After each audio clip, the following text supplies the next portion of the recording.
get going, inshallah. Bismillah ar-Rahman ar-Rahim. Alhamdulillahi Rabbil Alameen. Wassalatu wassalam ala ashraf al-anbiya'i wa mursaleen nabiyyina wa qudwatina Muhammad alayhi afdalus salam wa azka taslim. Allahumma alimna bima yanfa'una wa anfa'na bima 'allamtana wa zidna 'ilman ya Rabbil Alameen. Last week, Raghib al-Asfahani, he taught us something about the three main human capacities. And if we tend to them and cultivate them and train them and refine them, we will be successful. And if we neglect them, if we let them atrophy, if we, by either neglect or by deliberate action, corrupt them, then we will be corrupt. And all of our actions will, and our dunya and our akhirah will be as well. What were these three capacities? Does anyone remember? The three fundamental human capacities that we have to tend to.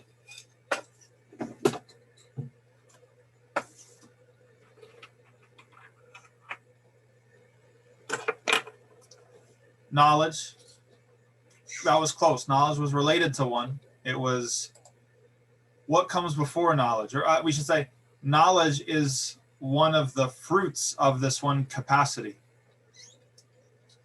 It's one of the good fruits. If you tend to it, it will result in knowledge. The capacity itself was the capacity for thinking and thought, but that's good. So you're ahead of me. Yeah. The Sheikh family just came in. The question is, what were the three human capacities Raghib al-Asfahani was talking about last week that we have to maintain and cultivate and refine? The first one, the Shahada family got it. It's the intellect or thought. What were the other two?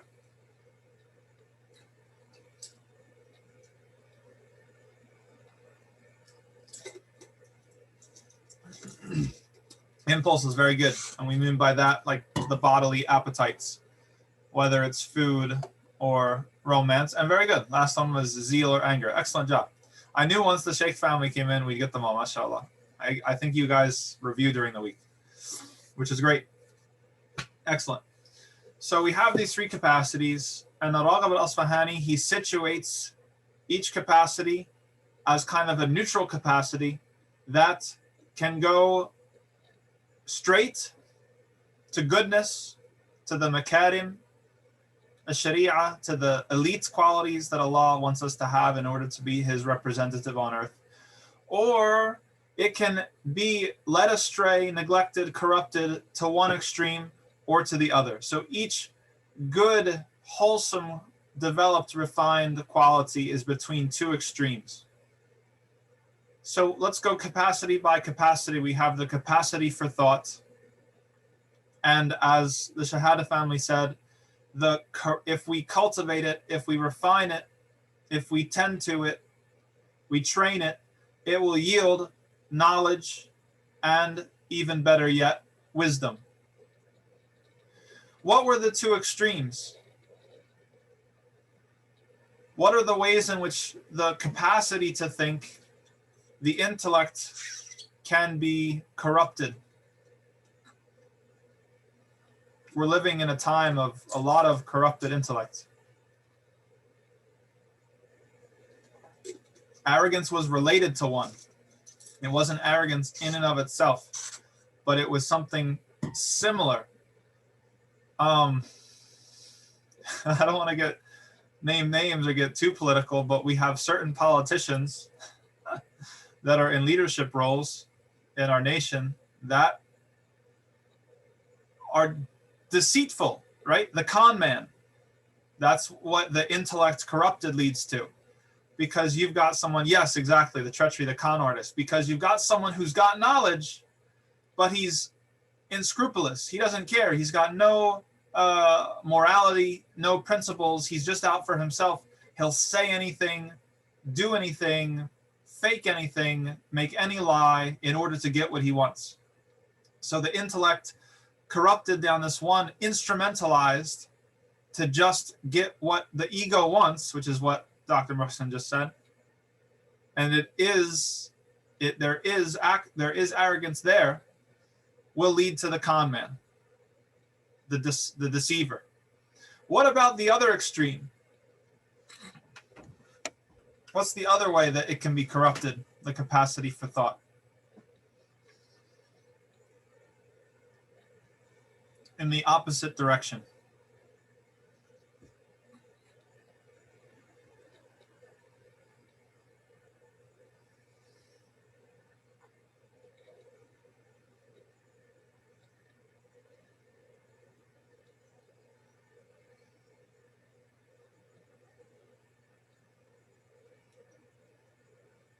Again, just like arrogance, confusion is there, but it's broader than just confusion. Confusion is the fruit of it, is the result.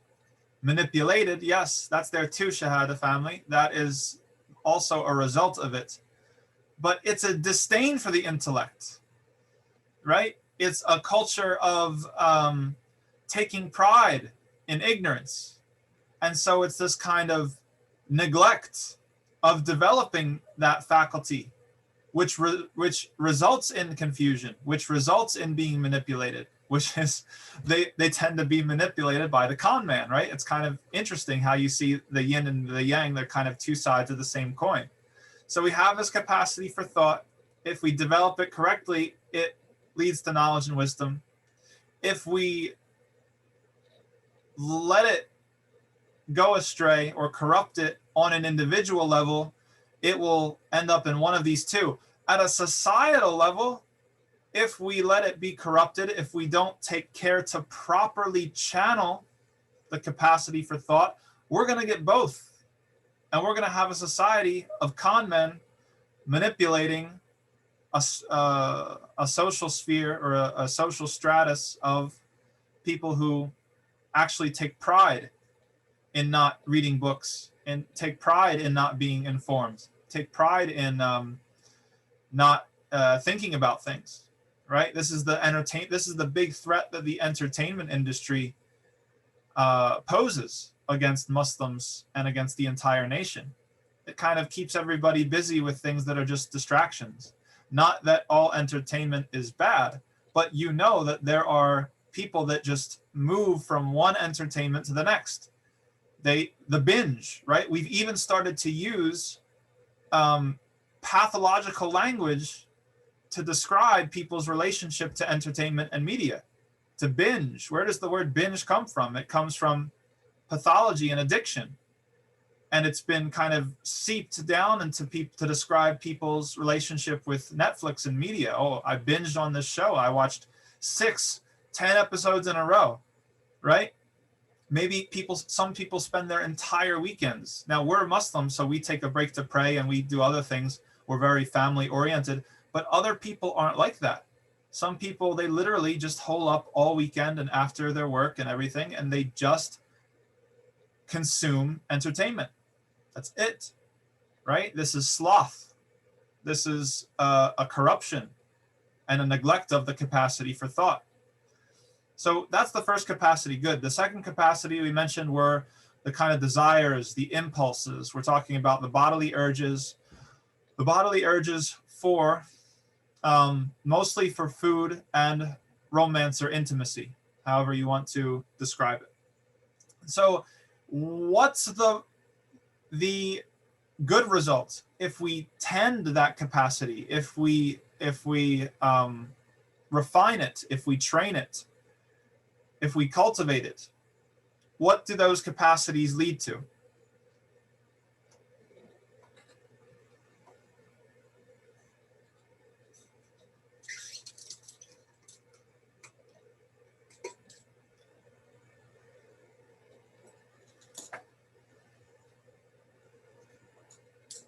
Excellent. Sheikh family. 100%. Excellent.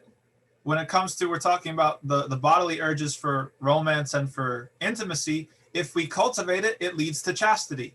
Yes, as Muslims, we believe in something very unpopular today, which is called chastity. It is a virtue to be chaste, or to be chaste, depending on how you want to pronounce it, to limit your intimate moments and relationships within a context of checks and balances, rights and responsibilities, and accountability. That is what chastity is. To not just have it bought and sold on the street like everything else. And then when it comes to your food and your drink and your money, to develop it in the proper way is what lead to generosity, because you're no longer grasping this thing. You don't want it with such a desperate, fearful, greedy wanting that you can't give it up when other people might want it or need it.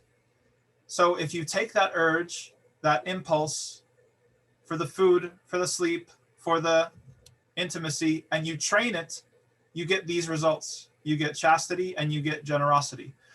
And we talked about what are the two ways that it can be corrupted. The one direction, it can be corrupted with, does anybody remember?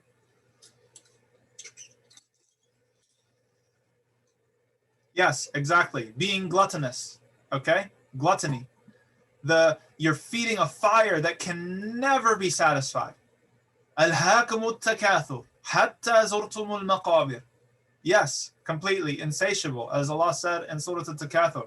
You are constantly competing for more and more against each other until you go into your graves. This is the meaning of the Prophet's hadith, alayhi salatu wasalam, that nothing will satisfy the mouth of Bani Adam except the dirt of his grave. That if you don't train this capacity that Allah created in you,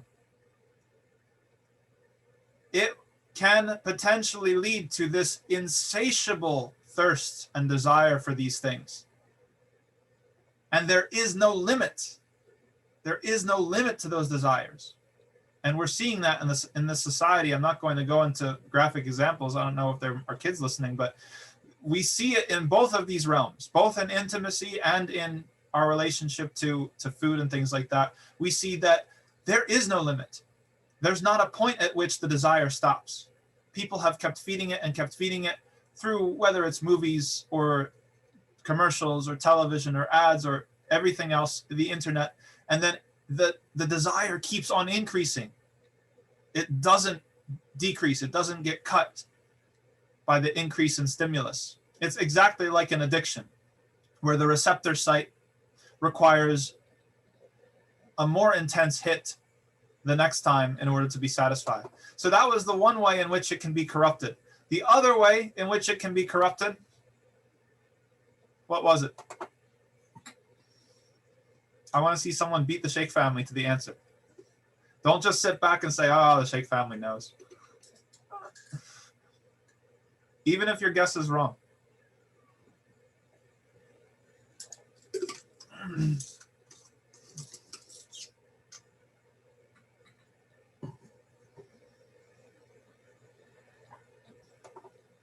It's the opposite. What's the opposite of the gluttony and the insatiable nature? It's atrophy. It's desensitization. It's being numbed, right? The thing loses its meaning entirely. There's such a glut of images. Let's say intimate images of flesh in the movies and on the TV and in the internet, that it becomes so normal that a person then, he even loses their ability to enjoy that thing at all. Or the same thing with food. Options upon options upon options in the grocery store, this and that and the other, till the person doesn't even enjoy it anymore. Those are the two extremes when it comes to this capacity. The third capacity we said was zeal or even anger. Yes, anger, which gets a bad rap along with fear in our society as a purely negative emotion, which in the Islamic tradition, it's not a purely negative emotion. There's good fear and bad fear. There's good anger and bad anger. It's more complicated than that. So we said that anger, it can be trained, it can be cultivated, it can be directed and focused to lead to what?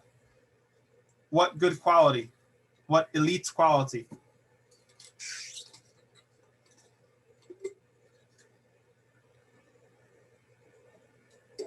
Excellent.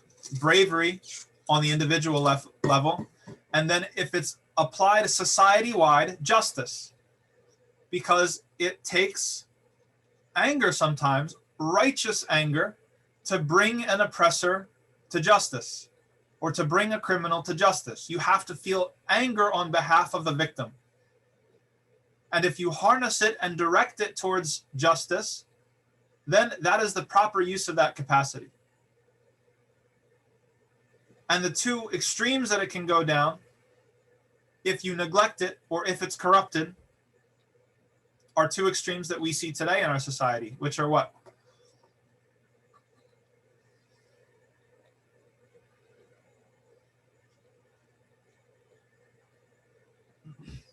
Violence, yes. What type of violence?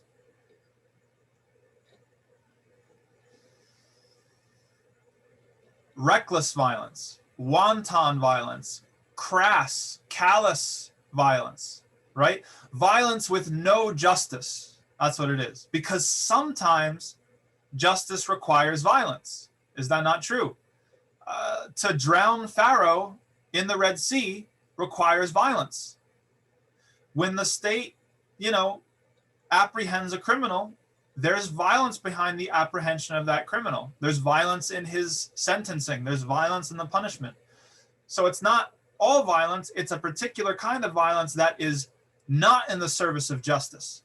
Unjust violence, reckless violence, violence that is not motivated by mercy for the victim or by establishing what's fair on earth or restoring peace and tranquility to the social sphere, but violence which is mindless, gratuitous, we use the word, gratuitous violence, reckless violence, misdirected, wanton, callous violence, violence for the sake of violence.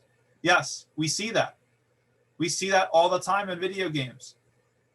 Things where, how many shooter games are there?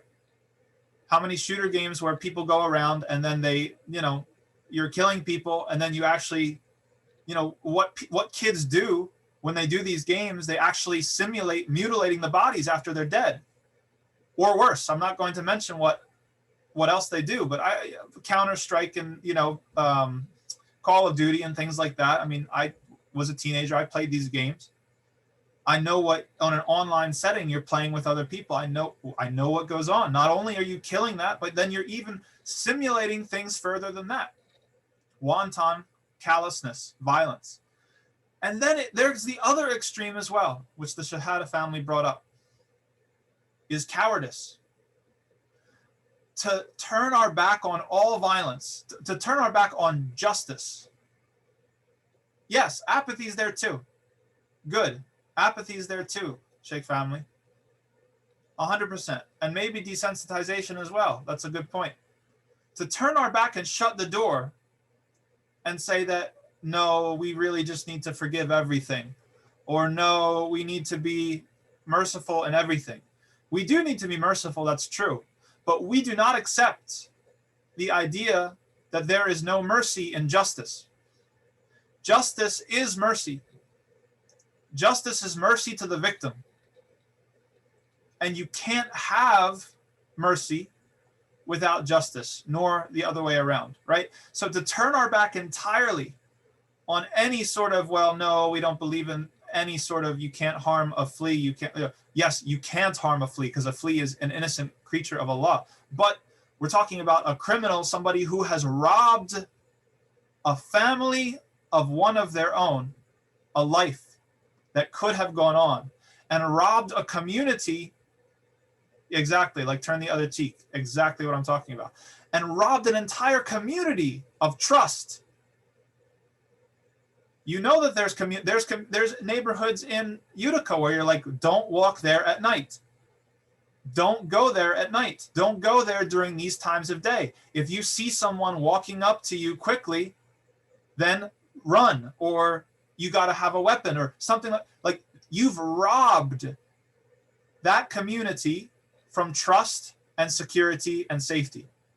You can't let your kids play out on the street without being afraid of getting hit by a stray bullet or something like this. This is a crime against the whole society and the whole community, and the person who takes away that tranquility must be punished.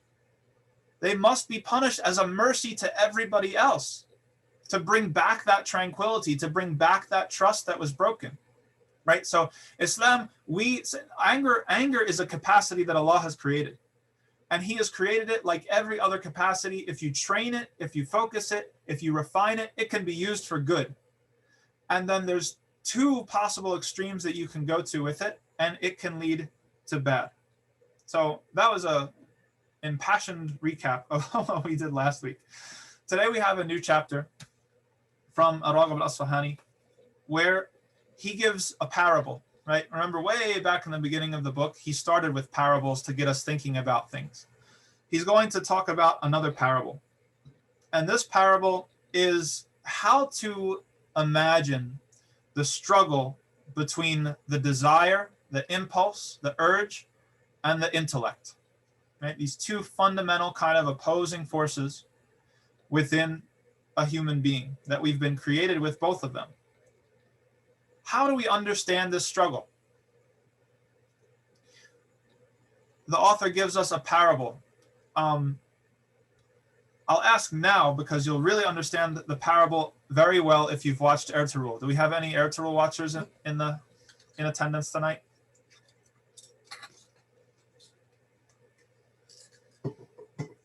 Yes. Okay. Good. Dr. Muhsin, mashallah. Anybody else?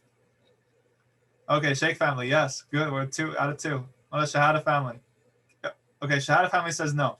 Okay, so I won't go too much into it, but the people who have watched Ertugrul, they're going to understand this parable exactly. It's as if Raghib al-Asfahani wrote the scripts to Ertugrul.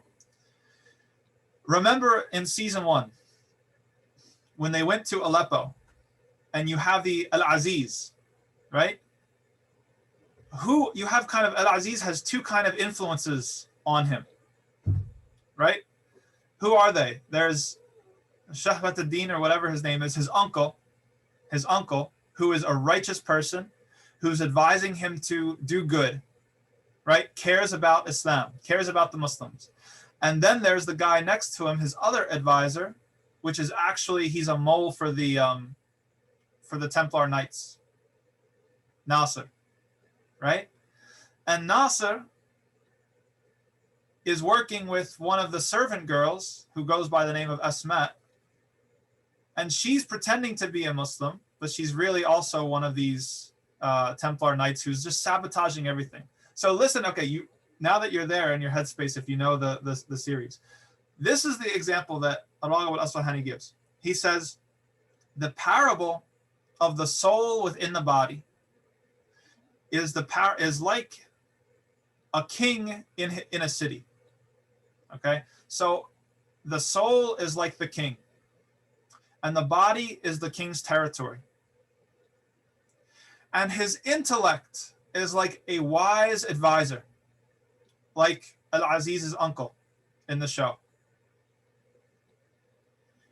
And his desire, his impulse, his urges are like a treacherous servant, like Asma, or who goes by the name of Asma, plotting always to undermine and create a distance and sabotage the relationship between the king and his trusted advisor, the soul and his intellect. Always trying to outmove him, always trying to outdo or undo the things that they've done together, the progress that they've made. If the intellect, if the wise advisor falls asleep for an hour, this is all Raghib al-Asfahani talking, if he forgets that he's in this epic struggle against this traitor that's in their midst that they can't quite identify, then corruption is going to happen in the kingdom. Oppression is going to happen. Chaos will reign. Then he says that a person's anger or a person's energy or their zeal is like a security guard. Think Nasser in the show is like the other right-hand man of the king, another advisor who's in charge of like the army or in charge of the security apparatus. If that person, if the security guard or the chief of security, he has two sides he can be on. He can be in the service of the wise advisor, the intellect, or he could be in the service of the traitor, the treacherous servant. If he's in the service of the treacherous servant, that means all your energy, your motivation, your zeal, if it's put towards your desires, then all you're going to see throughout the entire kingdom, which is your body, is corruption and chaos and wrong and oppression. And for those who have seen the show, this is exactly what happened. The head of security, Nasser, was working with Asma, the traitor servant, and everything was chaos. They eventually locked up the uncle who was the good guy, and they were going to do all these bad things, hand over the entire city to the Christians, the Crusaders, and all this chaos. But on the other hand, Raghib says, if that head of security, if he's put, or if he works, or if he collaborates with the wise advisor, with the intellect, all of your zeal, all of your energy, all of your motivation, if it's working with your intellect, then it's going to be conducting a full search, a full investigation to find out where that traitor is. Who's the traitor in the kingdom? Who's that servant? What are they doing? That treacherous servant who is trying to plot and trying to undermine and trying to undo. This super team, this dynamic duo of the wise advisor, the intellect, and the security guard, which is your zeal and your energy and your motivation. It's going to keep the desire, the hawa, the shahwa, so off balance by pursuing it, by training it, fasting, praying in the nighttime, giving away things that you love, even when you need them, dedicating your time to other people. It's going to keep that desire and that impulse so off balance that it's not going to have a chance to create any chaos. It's not going to have a chance to cause any type of corruption. Because, and this is Raghib Asfahani's point, at the end of the day, it's the soul who's the king. And the intellect on one hand and the desire or the impulse on the other hand are really just advisors. They're really just suggesting things. They can't force the king to do anything one way or the other. All they can do is try to convince him. And it's up to the king, the soul, to choose a course of action, to choose which side he's going to support, to decide which representative or which advisor is going to gain his favor and which one he's going to not listen to. The converse of this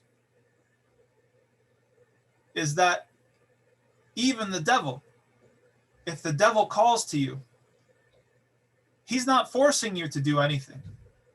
He's only calling to those parts of your inner self which are ready to hear what he's saying and ready to take his suggestion and ready to take his advice. And it's your soul that decides to either go for that advice or go against that advice, which is why the soul requires training. Because if you don't train it, if you don't train it to listen to the intellect, if you don't train it to listen to what is good and wholesome, then the suggestions that are laced with desire and the satisfaction of urges and instant gratification is just too strong. It's going to overwhelm. Raghib al-Asfahani, he likens it to a doctor, right? A doctor can only write a prescription. He can only tell you what to do. You have to go home and do it. You have to take the pill. You have to implement the treatment. Your intellect is like this. It's like a doctor that wants well for you. It's up to you whether you follow it or not. And then, so he dovetails this, and we'll, I guess, end with this because we're within 10 minutes. That this is the al-jihad al-akbar. This is what is the greater jihad that the Prophet ﷺ said. That we have the outer jihad, the lesser but still important jihad, which is striving in the way of Allah when it comes to the people who are enemies of Islam and the Muslims. And then there's the inner and greater jihad, which is striving in the way of Allah against the enemies of Islam and the Muslims within every single person. Those receptor sites that you have, the ones that are calling to those receptor sites to go off and to get that moment of instant gratification, that's going to lead you to regret, that's going to create a habit, that's going to dull your ability and your capacities that Allah gave you, that's going to create an obstacle between you and reaching through to this upper level of purpose, which is khilafah, which is the being a representative of Allah on earth. That's going to create an obstacle to you getting these elite qualities, the Makarim Shariah. This is the greatest jihad, and this is the terrain, the battlefield, if you will. And so, according to this, there are three types of people. There is the person who is completely controlled by their desires. This is like Allah's statement, أَفَرَأَيْتَ مَنِ اتَّخَذَ إِلَهُهُ هَوَاهُ. Have you seen the one who has taken their desires as their God? And we live in a time where we can say, yes, that's most people in our society. Most people in our society have taken their desires as their God. My desire for entertainment, my desire for wealth, my desire for this or for that thing. So that's one extreme where this person is just continuously overcome in this struggle. He's winless or only has a handful of wins. He's at the bottom of the table if you're a soccer fan. He's not doing too well. And then there's someone on the other extreme, someone who has mastered themselves and their desires and has trained those capacities. And so they are in control, for the most part, of their desires and their urges. And this is the kind of person that Allah described as وَأَمَّا مَنْ خَافَ مَقَامَ رَبِّهِ وَنَهَى النَّفْسَ عَنِ الْهَوَى. Right? This type of person, the elite, the saints, the awliya, the anbiya, the siddiqeen, right? These people that are legends. It all starts with taming yourself and refining these capacities so that they're just and right in the middle where they should be, and controlling yourself. And then there's everybody else, me and you, in the middle, sometimes winning, sometimes losing. Hopefully we come out even in the end or a little bit above even. Sometimes we're overcome by our base desires, by our need for instant gratification, whether it's something physical or whether it's something metaphysical, such as praise, such as recognition, right? Such as status. Oh, somebody didn't call me imam. Maybe there's a little part of my nafs that's like, he didn't call me by my title. Right? This happens to people. And so now you're kind of, somewhat frustrated. That's the nafs. That's your desire, your yearning for that status, that station. And then sometimes we're victorious. We have moments of glory. We have moments of triumph where somebody comes to us and we really, we don't want to, but we know that we should help and do the right thing, and we do the right thing. We have moments, I always bring up spouses because you have the most opportunity to struggle against yourself with your spouses. Not struggle with your spouses, you know what I mean? Struggle against your nafs when you're interacting with your spouse. Because they have no pretenses. They They know your worst secrets and all of your dirty laundry and everything that your shortcomings. They know it all. There's no hiding. There's no, we used to call it the angles in the MySpace days, right? They used to take a picture that, is more appealing because it kind of gets rid of the bad stuff and only has the good stuff. There's none of that with your spouse. So to interact with your spouse and to control your nafs is one of the hardest things to do. To control your need for recognition, to control your need for praise, to control your need for even just your whole orientation about my needs, my needs, my needs, my rights. This is what I hear a lot, my rights. And to reorient yourself towards interacting with Allah. This person before you, they're another soul, just like you, but you're really only kind of in this game together. Really, Allah's testing you every moment. Your spouse says something not very nice to you, or they don't do something that they were supposed to do, or, they do it, but not the way you wanted them to do it. All of these things, every single moment, it's this kind of training ground to work on yourself, your nafs. And that doesn't mean, and I always have to say this, to make sure people don't misinterpret, it doesn't mean you let yourself become oppressed. Like the Sheikh family said earlier, there is no turn the other cheek, right? We don't put up with abuse and things of that nature. But there's a happy medium involved. There's a happy medium between converting your interactions to really interacting with Allah. You might be talking to somebody else. You might be doing something for someone else, or even receiving an action someone else is doing. But in your intention, you're interacting with Allah. I'm doing this because this is what Allah wants. I'm not doing this because this is something Allah does not want. That's jihad. That's jihad against the nafs. Okay, we're at the end of time. Does anybody have any questions, comments, concerns before we dismiss?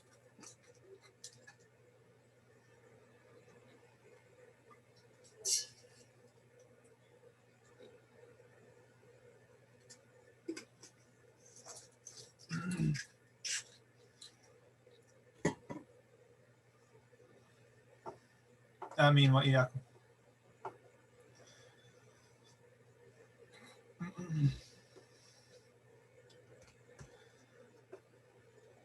Anything good is from Allah, and anything that's less than that is mine.